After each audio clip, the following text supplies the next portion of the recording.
Hi நண்பர்களே, எங்கள் வீட்டில் இன்றைக்கி சிக்கன் 65 செய்ய போகிறோம். எப்படி செய்யலாம்னு பார்க்கலாமா? ஃபஸ்ட்டு கருவேப்பிலை போட்டுக்கிறேன். அப்புறம் லெமன் ஜூஸ் எடுத்து வச்சுருக்கிறேன்.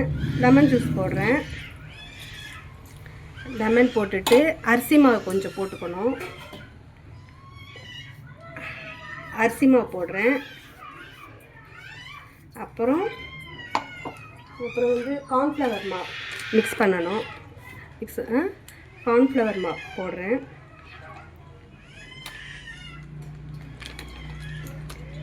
தேவையான அளவு போட்டுக்கலாம். போட்டாச்சு.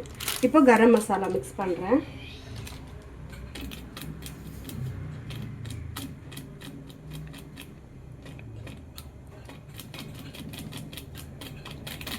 எல்லாம் கலந்து விட்டுக்குங்க.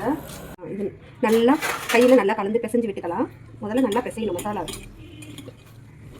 நல்லா மிக்ஸ் பண்ணணும். இதில்